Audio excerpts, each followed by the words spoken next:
Nossos respeitos a todos os ouvintes.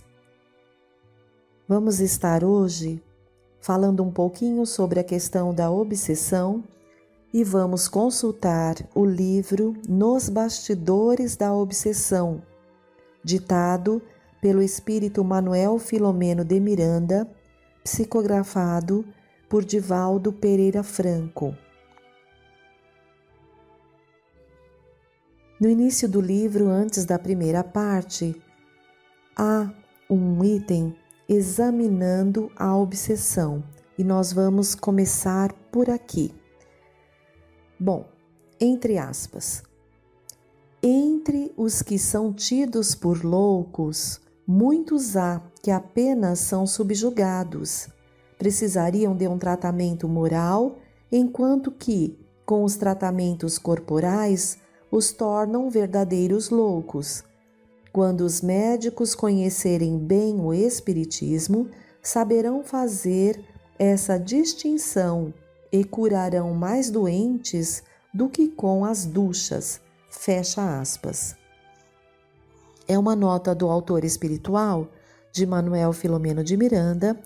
Vemos essa nota em O Livro dos Médiuns, de Allan Kardec, 24ª edição da FEB, páginas 263, itens 2, 3 e 4. Ao tempo dessa publicação de O Livro dos Médiuns, em 1861, as duchas eram tidas como dos mais eficientes tratamentos para as enfermidades mentais. Daí a referência feita por Allan Kardec e pontuado agora por Manuel Filomeno de Miranda. Vamos voltar ao livro. Com muito acerto, asseverou o codificador que, abre aspas, o conhecimento do Espiritismo, longe de facilitar o predomínio dos maus espíritos, há de ter como resultado, em tempo mais ou menos próximo, e, quando se achar propagado, destruir esse predomínio, o da obsessão, dando a cada um os meios de se pôr em guarda contra as sugestões deles. Fecha aspas. Manuel Filomeno de Miranda continua. E o iluminado mestre, não poucas vezes, embora profundo conhecedor do magnetismo, convocado a atender obsediados de variados jaez, utilizou-se dos eficientes métodos da doutrina espírita para libertá-los com segurança, através da moralização do espírito perturbador e do sensitivo perturbado. Obsessão, segundo Allan Kardec, é o domínio que alguns espíritos logram adquirir sobre certas pessoas. Nunca é praticada senão pelos espíritos inferiores que procuram dominar. Os bons espíritos nenhum constrangimento infligem. Aconselham, combatem a influência dos maus e, se não os ouvem, retiram-se. Os maus, ao contrário, se agarram àqueles de quem podem fazer suas presas. Se chegam a dominar algum, identificam-se com o espírito deste e o conduzem como se fora verdadeira criança. Fecha aspas. Ainda é o egrégio intérprete dos espíritos da luz que comenta, abre aspas, as causas da obsessão variam de acordo com o caráter do espírito. É às vezes uma vingança que se toma de um indivíduo de quem guarda queixas do tempo de outra existência. Muitas vezes também não há mais do que desejo de fazer o mal. O espírito, como sofre, entende fazer que os outros sofram. Encontra uma espécie de gozo em os atormentar, em os vexar, e a impaciência que por isso a vítima demonstra mais o exacerba, porque esse é o objetivo que colima, ao passo que a paciência o leva a cansar-se. Fecha aspas. E prossegue, abre aspas. Há espíritos obsessores sem maldade, que alguma coisa mesma denotam de bom, mas dominados pelo orgulho do falso saber. Fecha aspas. Obsediados sempre os houve em todas as épocas da humanidade. Repontando vigoroso o fenômeno mediúnico em todos os povos e em todos os tempos, oferecendo roteiros iluminativos para muitas civilizações, foi também veículo de pungentes dramas de vultos que se celebrizaram na história. Nabucodonosor II, o grande rei da Caldeia, perturbado por espíritos vingadores, experimentou tormentos inomináveis, obsediado, descendo à misérrima condição de animal. Tibério, de mente dirigida por espíritos impiedosos, atingiu alto índice de crueldade pela desconfiança exacerbada insuflada pelos adversários desencarnados. Domício Nero, tristemente celebrizado após uma existência de loucuras, avassalado por cruéis inimigos do além-túmulo, não poucas vezes em desdobramentos espirituais, reencontrou a mãe Agripina e a esposa Otávia, que foram assassinadas por sua ordem, pressagiando-lhe o termo doloroso. É, no entanto, na epopeia sublime do Evangelho, que desfilam ao lado de Jesus em larga escala, os atormentados por espíritos infelizes, que encontram nele o médico divino que lhes lucila o íntimo e os liberta do sofrimento. Os discípulos do Rabi Galileu, vezes sem conto, aplicaram o passe curativo nos inúmeros obsediados que os buscavam, prosseguindo o ministério apostólogo entre os atormentados da terra e os perturbados do mundo espiritual, como fizera o Mestre. E depois deles, os registros históricos apresentam loucos de nomenclatura variada, às voltas com entidades atormentadoras, sofrendo na fogueira e no exílio, no poço das serpentes, entre aspas, e nos manicômios sombrios, o resultado da convivência psíquica com os que atravessaram o portal da imortalidade e se demoram nas viciações e nos sentimentos em que se compraziam. Asseverou Allan Kardec, abre aspas, não foram os médiuns nem os espíritas que criaram os espíritos. Ao contrário, foram os espíritos que fizeram haja espíritas e médiuns. Não sendo os espíritos mais do que almas dos homens, é claro que há espíritos desde quando há homens. Por conseguinte, desde todos os tempos, eles exerceram influência salutar ou perniciosa sobre a humanidade.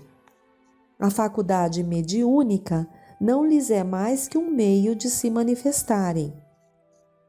Em falta dessa faculdade, fazem-no por 1000 outras maneiras, mais ou menos ocultas. Fecha aspas.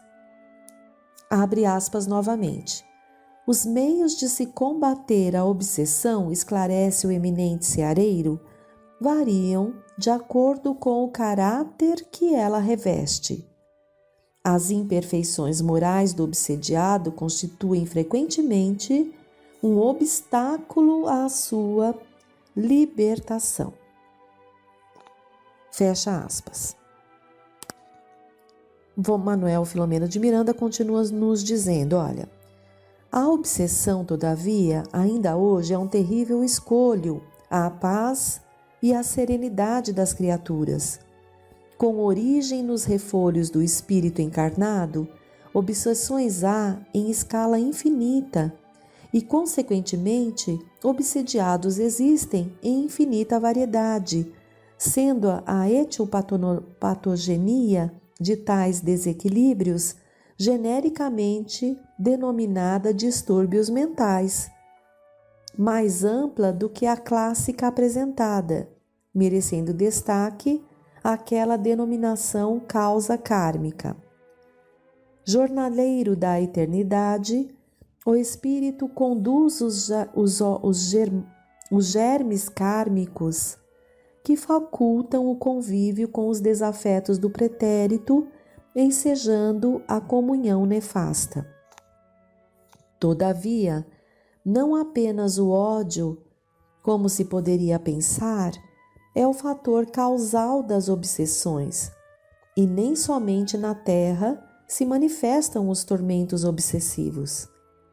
Além da sepultura, nas regiões pungentes e aflitivas, de reajustamentos imperiosos e despertamentos inadiáveis das consciências, defrontam-se muitos verdugos e vítimas, começando ou dando prosseguimento aos nefandos banquetes de subjugação psíquica, em lutas intérminas de extermínio impossível.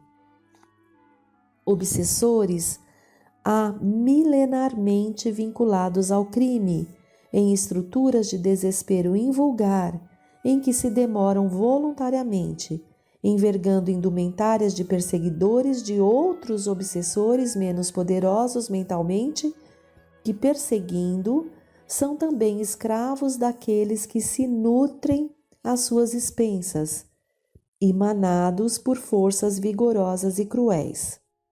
Na Terra, igualmente é muito grande o número de encarnados que se convertem por irresponsabilidade e invigilância em obsessores de outros encarnados, estabelecendo um consórcio de difícil erradicação e prolongada duração, quase sempre em forma de vampirismo inconsciente e pertinaz. São criaturas atormentadas, feridas nos seus anseios, invariavelmente inferiores, que, fixando aqueles que elegem gratuitamente como desafetos, os perseguem em corpo astral através de processos de desdobramento inconsciente, prendendo muitas vezes nas malhas bem urdidas da sua rede de idiosincrasia esses desacisados morais, que então se transformam em vítimas portadoras de enfermidades complicadas e de origem clínica ignorada. Outros ainda, afervorados a esta ou aquela iniquidade, fixam-se mentalmente a desencarnados que efetivamente se identificam e fazem-se obsessores destes, amargurando-os e retendo-os às lembranças da vida física, em lamentável comunhão espiritual degradante.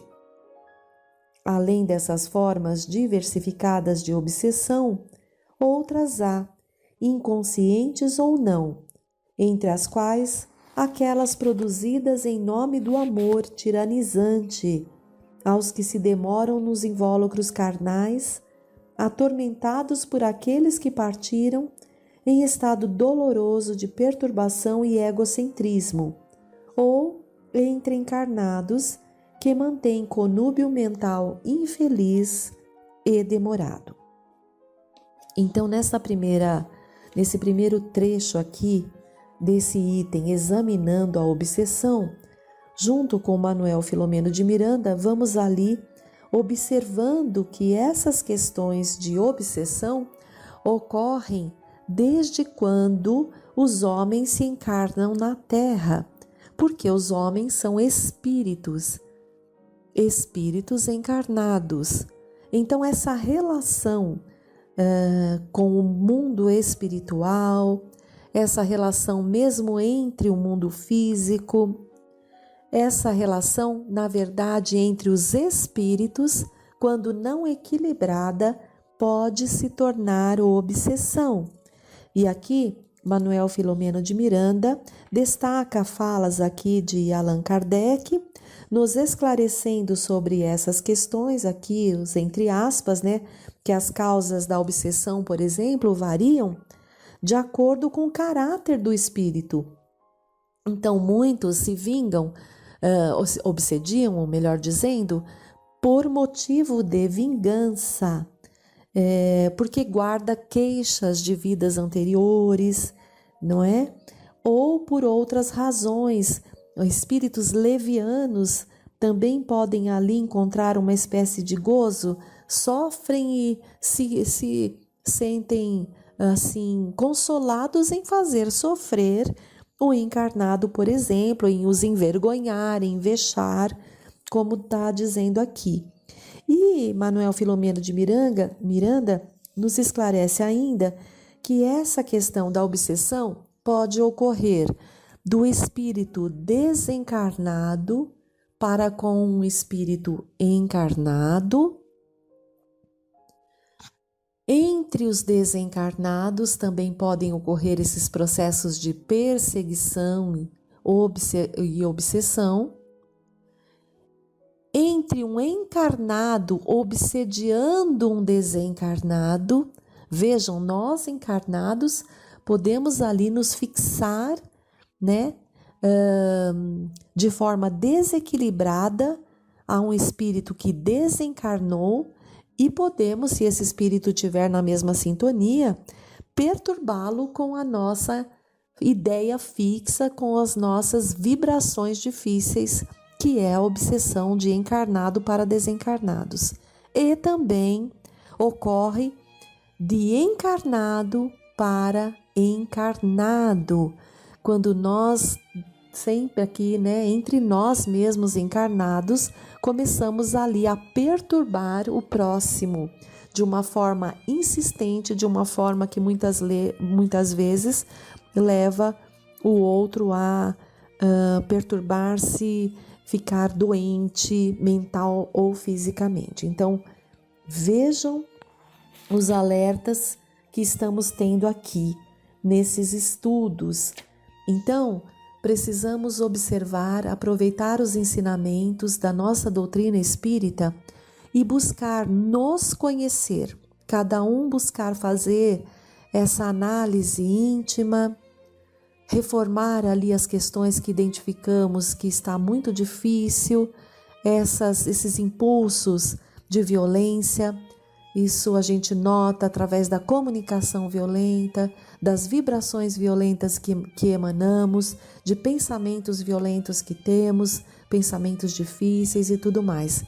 Precisamos fazer essa paradinha e nos conhecer e transformar aquilo que já sabemos que é bom transformarmos, que é elevar a nossa condição moral através do Evangelho. Temos todos os exemplos das virtudes do Cristo e então precisamos lutar, nos inclinar por alcançar essas virtudes e aí vamos melhorar as nossas relações.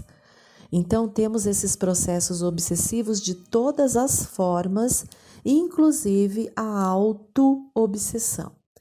Por isso, a necessidade de irmos juntos nos esclarecendo. Por hoje, permanecemos por aqui, mas no nosso próximo encontro, vamos dar continuidade a escutar aqui através desse livro, Nos Bastidores da Obsessão. Vamos dar continuidade a essa parte que iniciamos aqui, examinando a obsessão, e vermos o que mais Manuel Filomeno de Miranda nos traz para nos auxiliar a ter esse autocuidado. E assim iremos conseguir ter um controle, um cuidado melhor sobre a nossa casa mental, cuidando assim dos nossos pensamentos, palavras e atitudes, e assim nos equilibrando para que possamos cuidar dessas relações difíceis que todos nós temos com outros corações, sejam eles encarnados ou desencarnados. Ficamos por aqui hoje nos nossos estudos, agradecidos a Deus pela oportunidade dessa doutrina.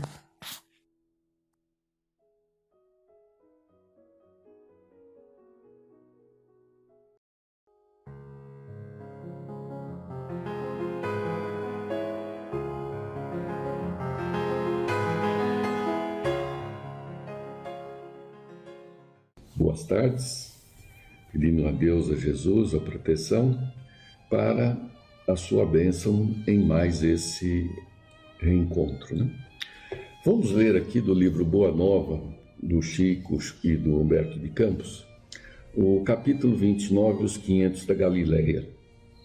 Já tivemos oportunidade desta leitura há alguns meses, mas vamos recordar em função da proximidade do Natal. Assim começa o texto. Depois do Calvário, verificadas as primeiras manifestações de Jesus no cenáculo singelo de Jerusalém, apossara-se de todos os amigos sinceros do Messias uma saudade imensa de sua palavra e de seu convívio. A maioria deles se apegava aos discípulos como querendo reter as últimas expressões de sua mensagem carinhosa e imortal. O ambiente era um repositório vasto de adoráveis recordações. Os que eram agraciados com as visões do Mestre se sentiam transbordantes das mais puras alegrias. Os companheiros inseparáveis e íntimos se entretinham em longos comentários sobre as suas reminiscências inapagáveis. Foi quando Simão Pedro e alguns outros salientaram a necessidade do regresso a Cafarnaum para os labores indispensáveis da vida. Muito bem, Jesus foi crucificado, né? Mas para aqueles que o seguiam, a vida continua com as suas obrigações cotidianas, né? Em breves dias, as velhas redes mergulhavam de novo no Tiberíades, por entre as cantigas rústicas dos pecadores. Cada onda mais larga e cada detalhe do serviço sugeriam recordações sempre vivas no tempo. As refeições ao ar livre lembravam o contentamento de Jesus ao partir o pão. O trabalho, quanto mais intenso, como que avivava a sua recomendação de bom ânimo, e a noite silenciosa reclamava a sua bênção amiga. Embebidos na poesia da natureza, os apóstolos organizavam os mais elevados projetos com relação ao futuro do Evangelho. A residência modesta de Cefás, obedecendo às tradições dos primitivos ensinamentos, continuava a ser o parlamento amistoso, onde cada um expunha os seus princípios e as suas confidências mais recônditas.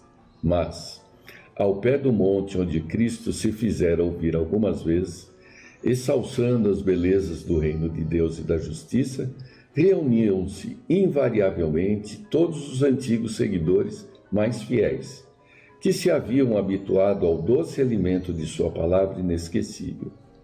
Os discípulos não eram estranhos a essas rememorações carinhosas, e ao cair da tarde, acompanhavam a pequena corrente popular pela via das recordações afetuosas. Interessante estabelecerem o pé do monte como um ponto de encontro regular, né? Sem nenhuma formalização prévia, né? Era algo espontâneo. Falava-se vagamente de que o mestre voltaria ao monte para despedir-se. Alguns dos apóstolos aludiam às visões em que o Senhor prometia fazer de novo, ouvida a sua palavra num dos lugares prediletos das suas pregações de outros tempos. Numa tarde de azul profundo, a reduzida comunidade de amigos do Messias, ao lado da pequena multidão, reuniu-se em preces, no sítio solitário. João havia comentado as promessas do Evangelho, enquanto na encosta se amontoava a assembleia dos fiéis seguidores do Mestre. Viam-se ali algumas centenas de rostos embevecidos e ansiosos. Eram romanos de mistura com judeus desconhecidos, mulheres humildes conduzindo os filhos pobres e descalços, velhos respeitáveis cujos cabelos alvejavam da neve dos repetidos invernos da vida. Nesse dia, como que a antiga atmosfera se fazia sentir mais fortemente. Por instinto, todos tinham a impressão de que o Mestre voltaria a ensinar as bem-aventuranças celestiais. Os ventos recendiam suave perfume, trazendo as harmonias do lago próximo. Do céu muito azul, como em festa, para receber a claridade das primeiras estrelas, parecia descer uma tranquilidade imensa que envolvia todas as coisas. Foi nesse instante, de indizível grandiosidade, que a figura do Cristo assomou no cume iluminado pelos derradeiros raios do sol. Era ele. Seu sorriso desabrochava tão meigo como ao tempo glorioso de suas primeiras pregações, mas de todo o seu vulto se irradiava luz tão intensa que os mais fortes dobraram os joelhos. Alguns soluçavam de júbilo, presas das emoções mais belas de sua vida. As mãos do Mestre tomaram a atitude de quem abençoava, enquanto um divino silêncio parecia penetrar a alma das coisas. A palavra articulada não tomou parte naquele banquete de luz imaterial. Todos, porém, lhe perceberam a amorosa despedida e, no mais íntimo da alma, lhe ouviram a exortação magnânima e profunda. Então, destaca-se daqui, né, essa fala direta aos corações, né? Como ele coloca, enquanto um divino silêncio parecia penetrar as almas das coisas. A palavra articulada não tomou parte naquele banquete de luz imaterial. Então, é uma comunicação de espírito para espíritos. E aqui vamos descrever exatamente as palavras que Humberto de Campos trouxe como mais um componente do próprio Evangelho. Que são as palavras do Cristo. Abre aspas. Amados, a cada um se afigurou escutar na câmara secreta do coração. Eis que retorno à vida em meu Pai para regressar à luz do meu reino. Enviei meus discípulos como ovelhas ao meio de lobos e vos recomendo que lhes sigais os passos no escabroso caminho. Depois deles, é a vós que confio a tarefa sublime da redenção pelas verdades do Evangelho. Eles serão os semeadores, vós sereis o fermento divino. Instituo-vos os primeiros trabalhadores, os herdeiros iniciais dos bens divinos. Para entrardes na posse do tesouro celestial, muita vez experimentareis o martírio da cruz e o fel da ingratidão.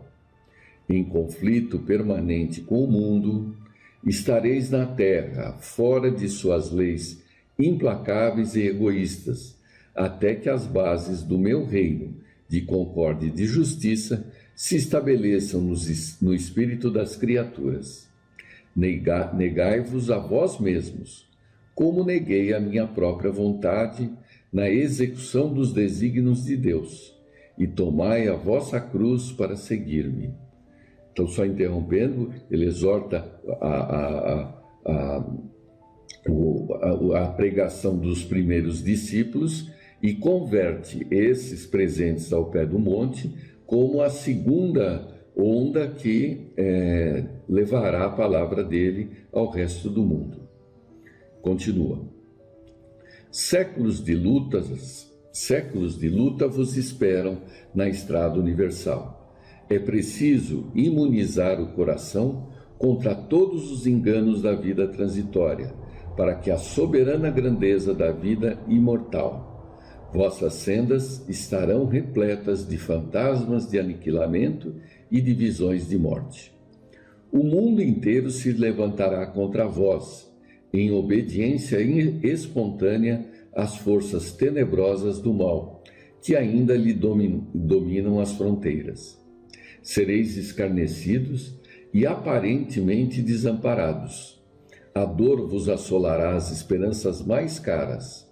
Andareis esquecidos na terra, em supremo abandono do coração.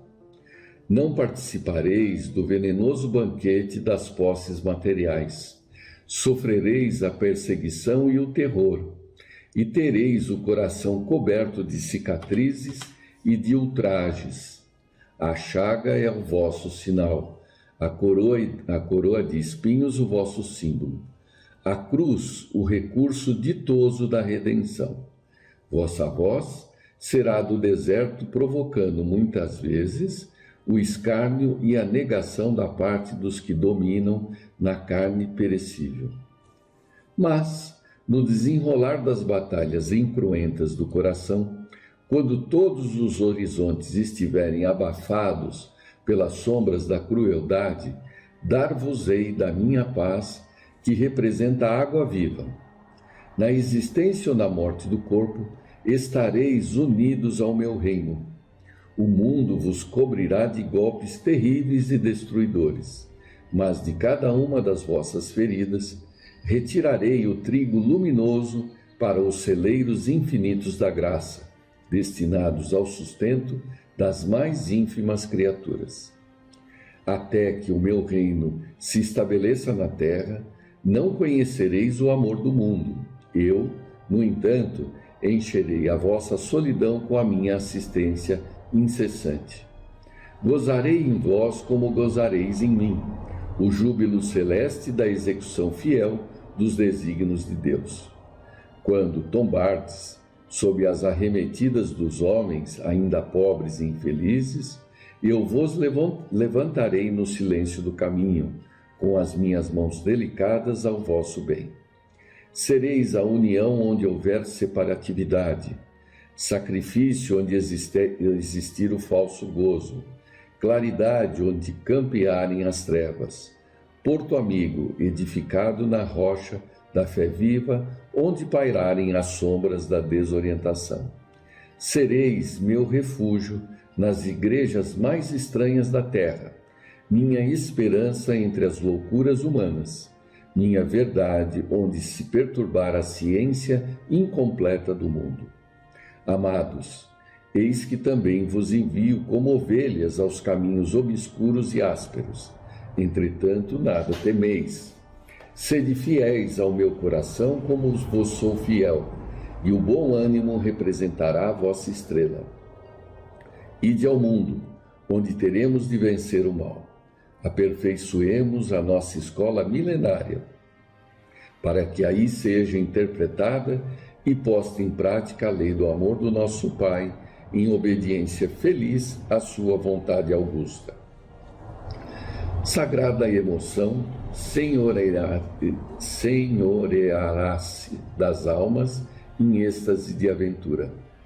Foi então que observaram o Mestre rodeado de luz, como elevar-se ao céu em demanda de sua gloriosa esfera do infinito. Então, por que do destaque desse trecho? Porque compõe o Evangelho tanto quanto o que nos foi escrito, com uma ressalva de que esta seria, em tese, a derradeira mensagem de Jesus, as palavras de Jesus, só que agora ditas diretamente ao coração daqueles que o seguiram. E é exatamente um resumo da história da humanidade, assim como essa confiança sobre a superação dos problemas presentes, né? E aí continua Humberto de Campos.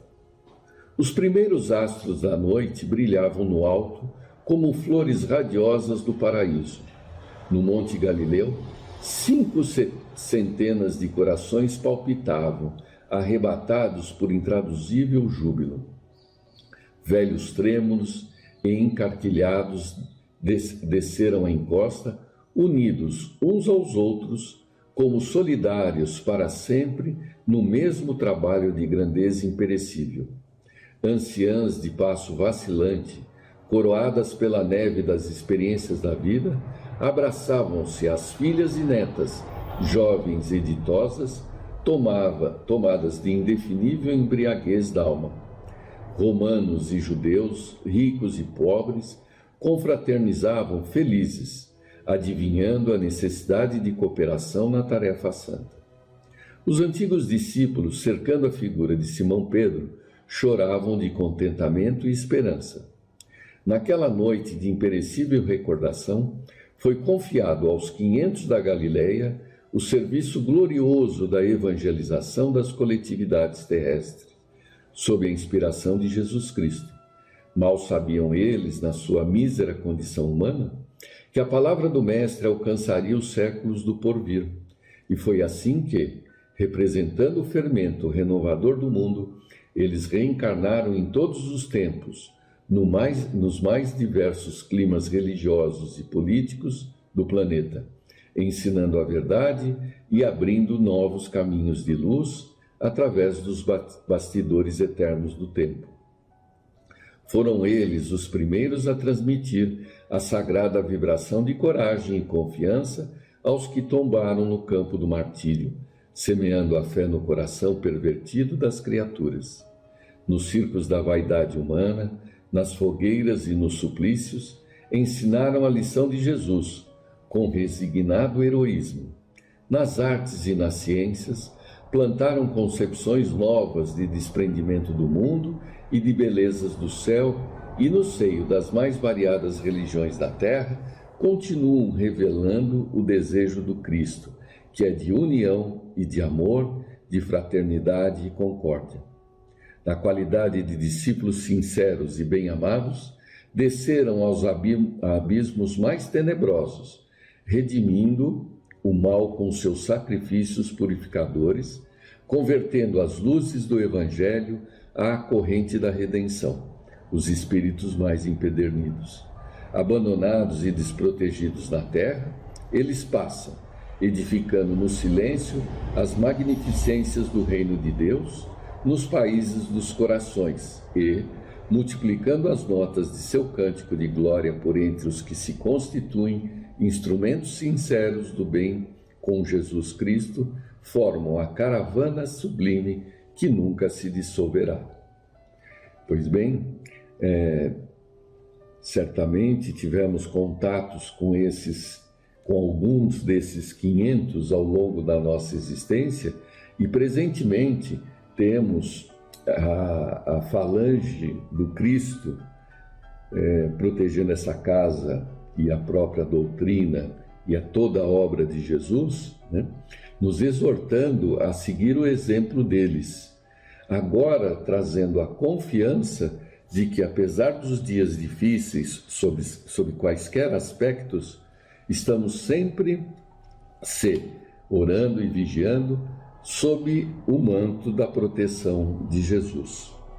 Então, são chegados os tempos. O Cristo voltou, prometeu o seu retorno e o fez através da doutrina espírita, a ponto de termos cotidianamente e multiplicadamente suas palavras presentes na nossa vida, quer seja na forma dos livros, das orientações dos espíritos, das mensagens dos parentes e familiares que já partiram, todos sempre nos levando à bandeira da fé, da esperança e da caridade. Uma boa tarde e uma boa noite a todos.